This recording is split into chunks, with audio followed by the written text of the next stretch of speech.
having a side chick has become a thing, which is abnormal, but they make it normal. Why have one kid and five? Why do you have to have five? Because sometimes I can't eat the every day. Sometimes I want a pussy. I don't know this man, no. I don't know. When you go, you tell your friends, I'm dating Zimbabwean, I'm dating Congolese, I'm dating Nigerian, girl. You see that girl? My full name is Oluwadamilola Emmanuel Okedara.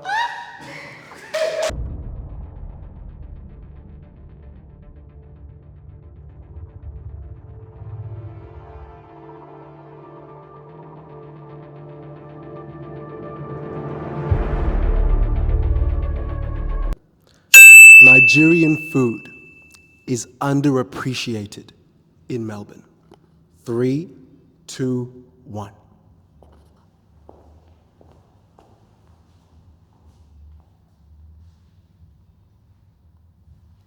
Nigerian food is not underappreciated. People are just getting used to it. And the few people that are getting used to Nigerian food, they really love it. It's about putting it out there and letting the people know that Nigerian food is actually quite good. Like, a lot of people like jollof rice.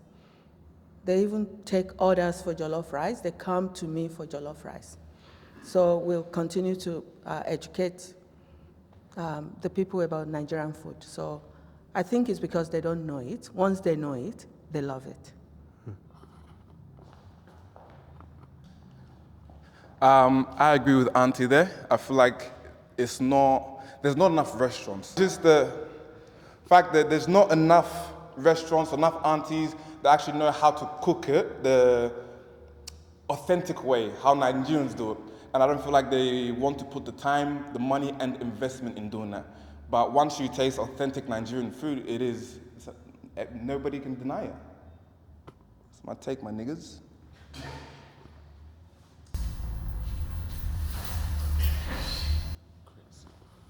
I wouldn't say it's underappreciated. It's just that not many people know about it. I don't know how many people have Nigerian friends who are willing to let them enjoy the beauty of jollof from Nigeria. I mean, those who do know, like my friends who have been educated in the terms of the food, they know what it's like. So I guess education's important for Westerners in this context. Afrobeats is the soundtrack of the global African identity, and Nigerians are responsible for leading the way. Amen. 3, 2, 1.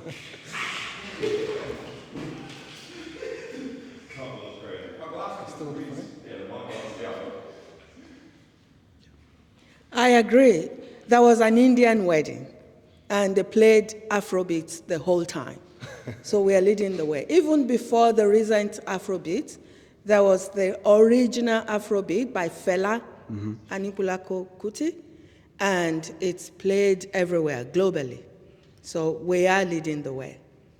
So for myself, I do happen to associate with a fair few Caucasians, and one thing that I've noticed amongst all of them is that they all somehow know Nigerian Afrobeats artists, and they can name songs, and when songs come on, they'll do the dances. Like, you see them, and it's like, my brother, just become a Nigerian already. Get on the green and white. What's stopping you? You see it too often. Everyone loves Afrobeats, and Nigerians are just at the cutting edge of it continuously. Maybe because we're the most populated, African culture in the world. Maybe because we're the best. I don't know. I'm not going to call the shots, but I'm noticing a pattern here where we're just leading the trend. Traditional values clash with Australian freedoms, creating confusion for the Nigerian Australian youth. Yep. Traditional values clash with Australian freedoms, creating confusion for the Nigerian Australian youth. 3, 2, 1.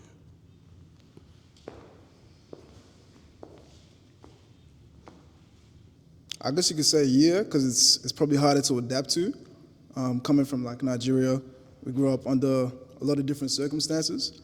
So coming to a place like Australia where everything is it's completely different. You gotta learn the lingo, the way to move, kind of how to act as well. In a sense, it can be quite challenging. So I could probably say that's where the clash comes in, having to get over that barrier. So yeah, that's how I'd answer it.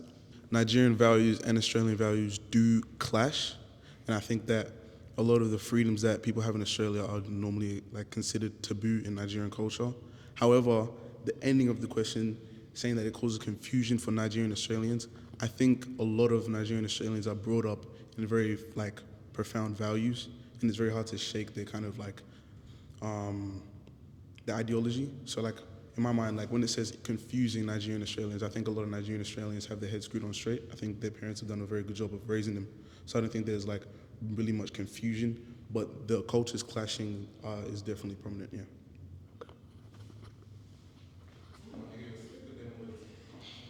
I wouldn't say it's so much of confusion, but it's as a parent and the children not being born in Nigeria and trying to instill Nigerian values is quite challenging, or was quite challenging for me as a parent.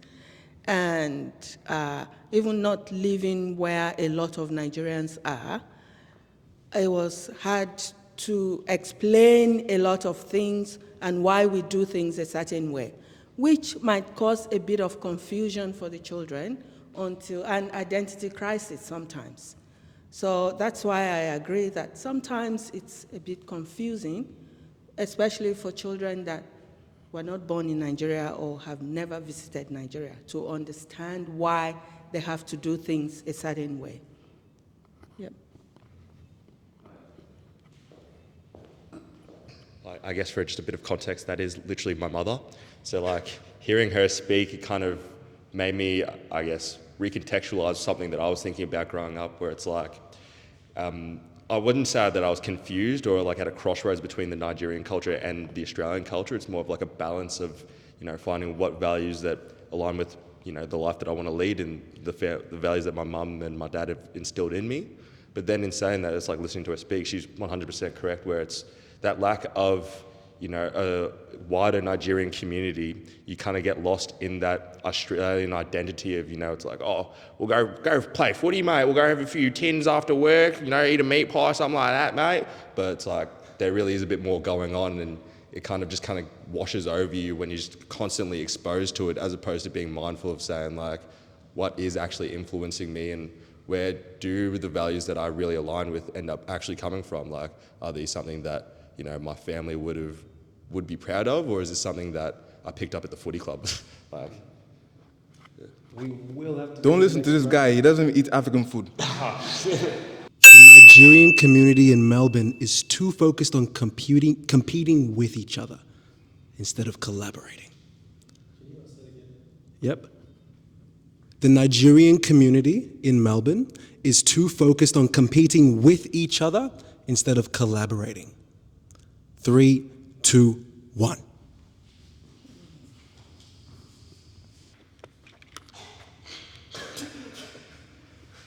Now, I definitely agree with that statement. I feel like it's not just the Nigerian community. I feel like it's Africans as a whole. I feel like we don't come together and think of ideas to get better or do better, or ideas that can make our people grow or come together for something better in the long run. Everyone seems to be more so focused on to their own personal gain and what they can get out of it. So I agree. We'll end on that. It's weird. As a Nigerian, Edo being my state, obviously there is clashes within the community. There's still kind of a tribalism mentality with the communities within Victoria, and that is evident. I do agree with the thing also with African countries having their own little debates and spats. That's normal. But within specifically the Nigerian community, there is a lot of rivalry, which is very problematic for us to grow and obviously nurture the youth. But other than that, we're calm. We all agree that we're good. So when it comes to soccer, it's all good.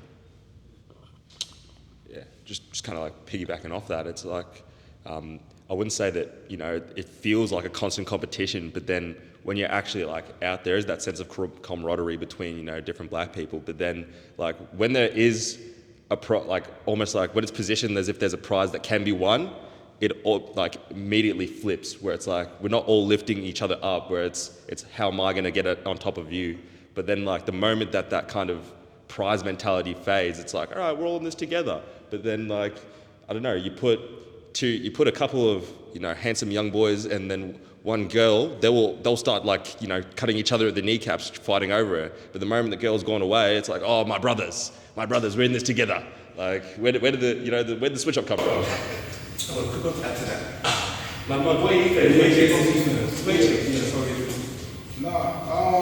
I can definitely see where the competitive aspect comes in. I think what you said was kind of true too amongst the African community. I think it's more prominent, but personally speaking, since I came to Australia, even before being in Melbourne, I was in Gippsland, and I've always belonged to a very strong community. So there was never that sense of, oh, I got to be better than you, or you can't be better than me unless I get mad, vice versa. And yeah, even when I came to Melbourne, still part of a very strong Nigerian community. So me personally, I don't see the competitiveness. That's how I feel. I'm neither here or there. We could be competitive, but I think it's because as Nigerians, we have very high expectations of each other, or of ourselves first, and of each other. And because of our values of, you know, maybe I should say compulsive attitude to succeed, to be high achievers, that is why it feels like we are competitive. Not that we are competitive to outshine another person, but to be up there because it's the expectation you already set for yourself, even before leaving Nigeria. I just want to quickly add to that. I feel like when it comes to enjoying ourselves, going to eat, you know, going to small parties, we come together very well. But I think it was Chris Rock, Chris Tucker that said, who's more racist, black people or white people? Black people, because we're black people too. You ever heard that one? Yeah. Black people Nigerian men are rarely monogamous even in 2024. That means 3, 2, 1. Like just one person. As a black man, why do you say Okay, I totally agree. As the number one, Nigerian men hardly have any respect for women, and they think they can do whatever they like, even in the home, and a lot of them will make excuses that, oh, polygamy is allowed in Nigeria. They will, you know, having a side chick has become a thing, which is abnormal, but they make it normal, which is not good. I have something to say about that one. Okay. I do think what she's saying is indicative of, you know, old traditions that are in the phase of dying. What you're saying is definitely 100% accurate in, you know, my father's generation. I know a lot of other black men would see that in the father figures that they would have around them. But in 2024, in this modern day and age, black men don't cheat. Preach, my brother, preach. Let me add to that. Within the last 2 years, Nigerians have become hot property. Am I lying or am I not? Yeah? When you go, you tell your friends, I'm dating Zimbabwean, I'm dating Congolese, I'm dating Nigerian, girl. You see that girl? We add that spice and that character development that they need. So we're helping them improve. You know, sometimes the show is just season 1, but we could put season 2, 3, 4, and more. We spice things up. You know? I was on your side until you spoke. Pass it back to Moby. But what you're saying is that you agree that Nigerian men, whatever generation, they can't be monogamous. Is that what you're saying? But what stops you from being monogamous then? Why have one can have 5? Why do you have to have 5? Why do you marry one?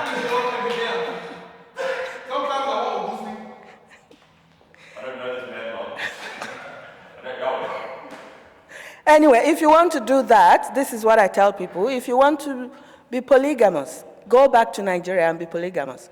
Australia doesn't allow polygamy. But are they Australians? Are they Australians? You see, that's what I'm saying. Go back. If you can't abide by the rules in Australia that Marriage is one man, one wife. Or if you are in whatever sex marriage you are in, whatever, partner, it's one person to one person. Not one man or woman to. If a man can have many side chicks, should a woman be having many side men? What do I call it?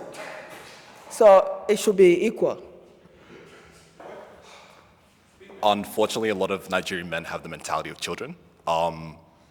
Ideally, when you look into a relationship, you're looking for a partner, not a asset. It's not that the mentality you guys have is like you're collecting all these little pieces, like you have a trophy room. Which, you are Nigerian man. Huh? I'm Nigerian. Okay. No. I am not greedy. Okay. I'm not greedy. I'm a normal person. I respect people. The Nigerian diaspora is making Melbourne's creative scene better, but it's still unappreciated. 3, 2, 1. Let's go to Manny. Oh, okay. Just Nigerian people. Sorry. Yeah, for sure. The Nigerian people are making Melbourne's creative scene better, but it is still unappreciated.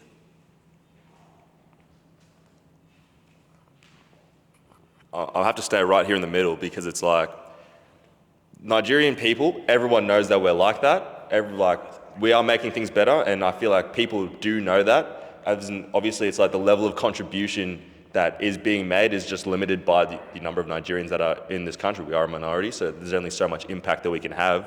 But then, proportional to the amount of Nigerians that are here, we're doing bits, and everyone sees that we're doing bits. So it's like, I can't really agree because, we are being appreciated, but then, I can't disagree because, we should be appreciated more. How much more?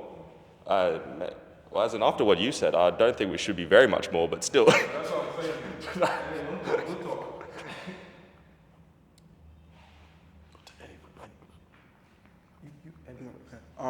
I think that Nigerian people, I don't think that we cause many problems. I think we do add to society, but I think saying that we improve the creative scene in Australia, you said?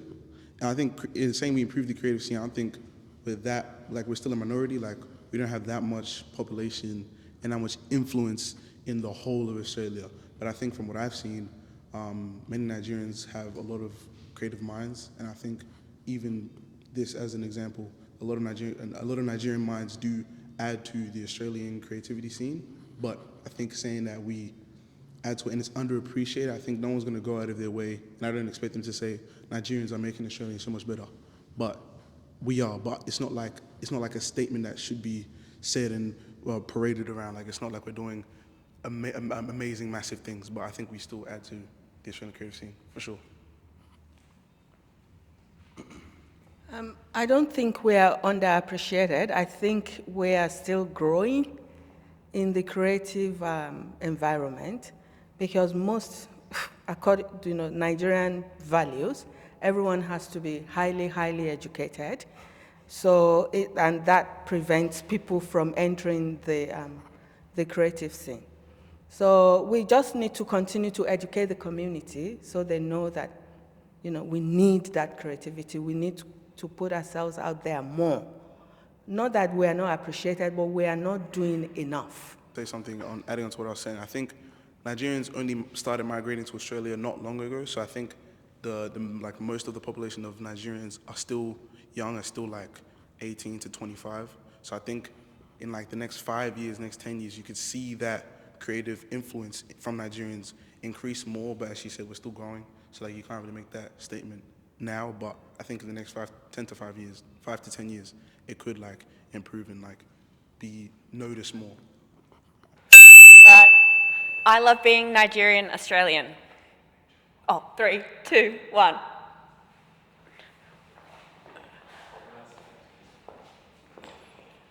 Being a Nigerian is awesome.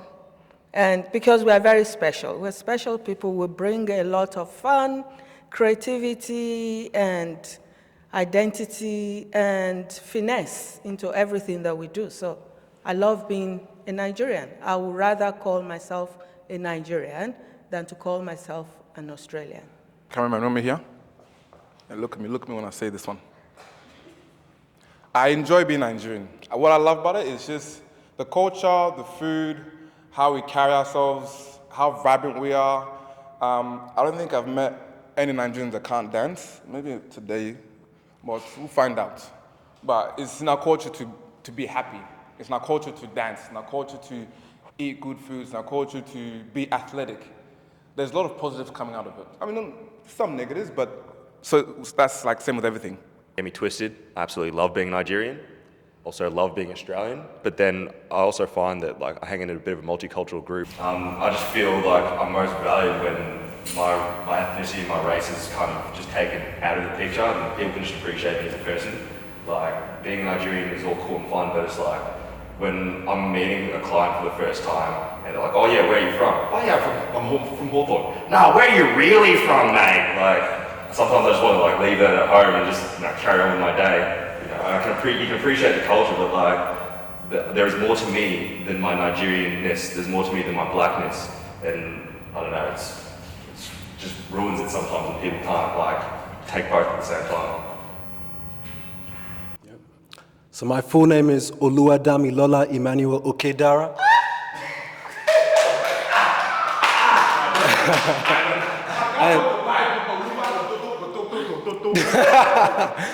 And what it means is God has blessed me, so I love being Nigerian. You're completely right. Definitely when I was... Okay, cool. But he's completely right. There are definitely natural biases that do happen when you're in any other country around the world. I don't think that's just necessarily for Australians. Whether it's the US, whether it's the UK, those biases will be there. But I do think, biased, Nigeria has one of the most, or if not the most, biggest energy in all of Africa. And for that reason, I'm happy to be Nigerian. Yeah, like I definitely concur. Like I enjoy being Nigerian Australian. It's just that like there are some negatives, such as whenever a Ghanaian walks into a room, we can't talk no more. Like I'd love to talk to them and like see them as an equal, but like when it comes to talking and we get to like the jollof conversation, it's gone. Like there is so much great things about being Nigerian Australian, but it's just that there is always that banter, and sometimes that banter does lose out in having like a genuine conversation with people. So there is a little bit of a loss, but everything else is pretty nice. Yeah, man. Like everyone said, I can't appreciate more being Nigerian. Come from a great place. Like everyone said, the culture, the food, the energy we bring to the table, it's a very joyful place. Like we tend to look more into the positives of life than the struggles, even though there will be struggles. I think as a collective, we look at the positives more. And I love the sense of, because I think for most of us here, our parents have come when we're quite young, and they instill this passion to be like successful. They're always on our backs for our grades, trying to make sure we're studying, trying to be the best. So they kind of them taking pride in their kids too. It kind of helps us be stronger people, I think, and I love that aspect of it. So yeah, I wouldn't change it. It's a wrap.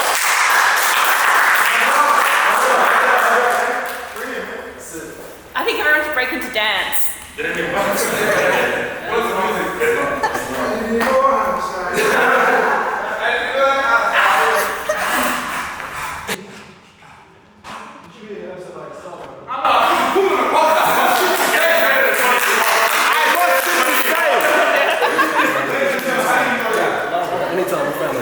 Anytime.